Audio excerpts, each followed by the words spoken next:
Too much? Nah.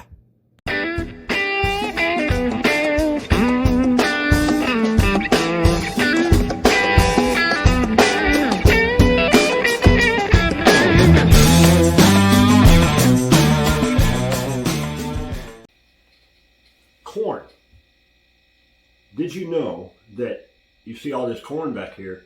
Each varietal of corn, and we're going to talk a lot about heritage grains, but each varietal of corn is going to give a different flavor compound, and can be changed during the roasting process and the malting process to pick up different subtle little pieces of flavor or enhancements or characters of flavor that can then be imparted in your spirit. So let's take what we're looking at.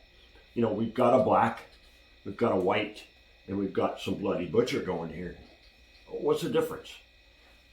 I could use just plain old flake corn maize, and throw in some barley and a little rye and make a bourbon, right? Or a whiskey. Everybody does that. We talked about that. So, but Bloody Butcher, what does it do? So, in particular, you know, it's crimson red. That's kind of why they call it Bloody Butcher. But, you know, it's a crimson red color. And did you know that it was introduced to the settlers in Virginia by the Native Americans, you know, in the early to mid 1800s? That's when it came on the scene. So it doesn't seem like there's no history as to how far back it goes, but it doesn't seem like it's older than some of like the white or the yellow or even the black varietals. You know, the black and yellows and the normal kind of corn that you think of, you know, dates back to almost 7,000 years ago in Mexico. Some of the earliest history we have of that corn. But Bloody Butcher itself, what are some of its keynotes? So it's deep red, has a deep nutty flavor. Some are going to say it picks up a vanilla, and it has almost a toasted pecan flavor, where you're going to pick up maybe after roasting in a white, you're going to get some toasted walnut, but a toasted pecan flavor.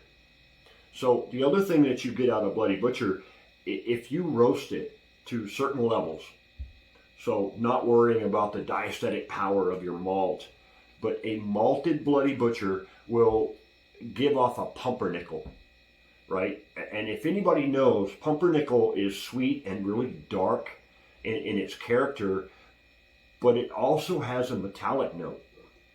What is a metallic note in a corn good for?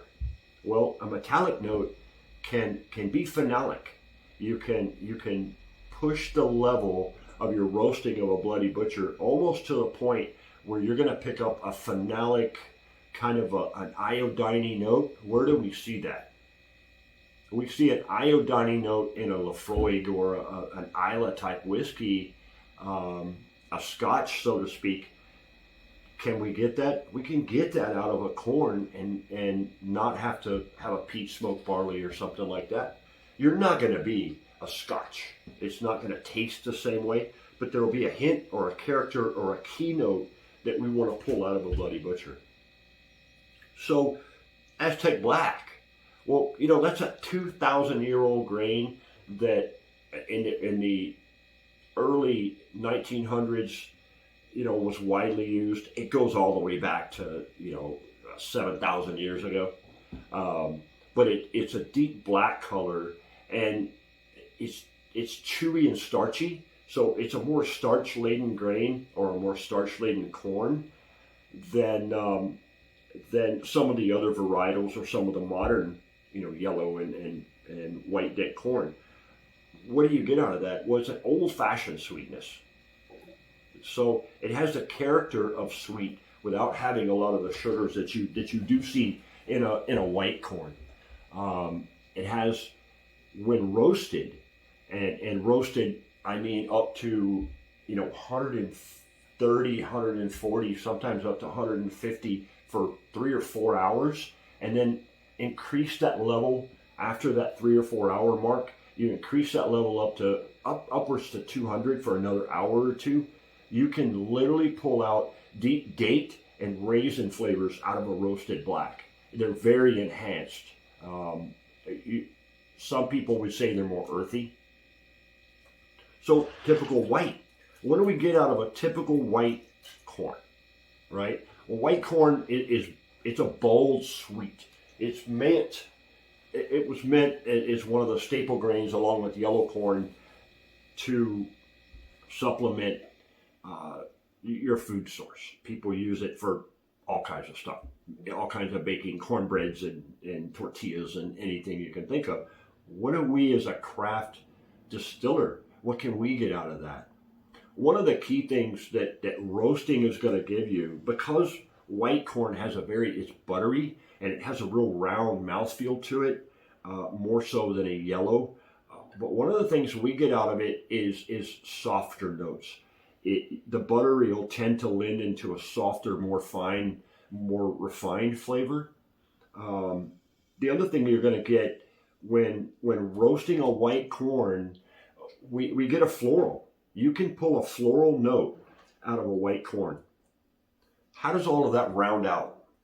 So we've got some deep nutty flavors here. We have some real earthy undertones, and we have some buttery in some cases buttery. And then you take a piece of it. Let's say this is your butter. Take another little piece of it, and you're going to roast that. And let's get some floral and some higher level notes, reminiscent of a honey or a higher level flavor to it. And let's put that together with our normal standard grain bill, right? So if 51% of my grain bill is going to be corn, what if I augmented that and said, I'm going to use 51, let's say 60% corn. I'm going to augment that. I'm going to go with maybe 40% plain old flake maize, right? But I'm going to add some of these different adjuncts in there, increase my corn level to 60% of my whole mash bill, but I'm doing it subtly with little pieces. If I want more of a higher, softer, fruitier mouthfeel and flavor in my mash or in my end product, I'm going to go a little more with the white corn.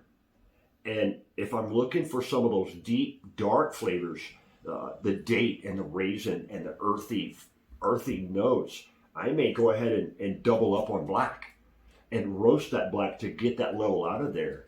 The other thing that you don't see here is a blue corn. You know, blue corn is one of the really old Indian corns, and it's earthy and grassy.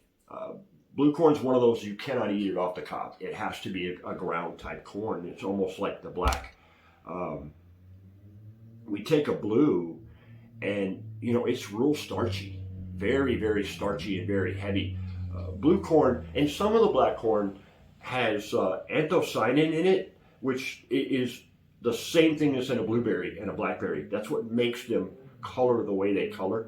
So that flavor, that berry-esque flavor is going to come out. It has like a ting almost of a blackberry or a blueberry when you cook it and roast it to a more caramel level or a little beyond that. It's going to give it that berry-esque flavor. So we could get fruity notes out of that corn where you couldn't get that out of one of these other two. So you could see that in a blue, if I took a blue corn and I augmented, I wanted to add some fruity notes and some fruity compounds to what I've already got here on the table, we could really change the palate of that whiskey at the end. So corn is corn. I would say no. Let's experiment with different pieces and let's see what they can bring out. One thing we'll do, and we can do, is take some of these, go ahead and malt them, which malty's going to give it that roundy flavor, you know, like a malt. If anybody's ever eaten cream of wheat, you know what malt tastes like, right? So let's take that malty flavor, let's add it with some of these different compounds or flavor components that we know come out of the different corns, and let's augment that whiskey mash bill to come up with something that's uniquely yours, right? Craft distillers are starting to use a lot of this stuff. Look at Iron Root Republic they use 100% corn, and they vary that in different types of corn to make just phenomenal whiskeys. We could do that at home. It takes a little time, a little patience, and again, 3 or 4 days, and I'm at that level.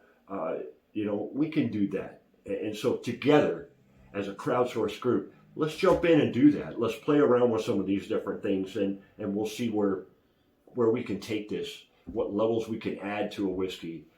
I challenge you folks that are on the channel and subscribers that try each one of these out individually, try to change them up, and see what you can do. Take your normal mash bill that you make a 5-gallon batch of that, add some of these in, add different flavor compounds in, and see what you get at the end of the day on your product before you ever go into a barrel. Try it. Try some different small tinctures and see what difference it's going to make for you. I think you'll find that you're going to enjoy the channel, and it's going to lend you to hand stuff over to us. And as a team, let's try out different things and try out different components and compounds. So, okay, until next time, see ya.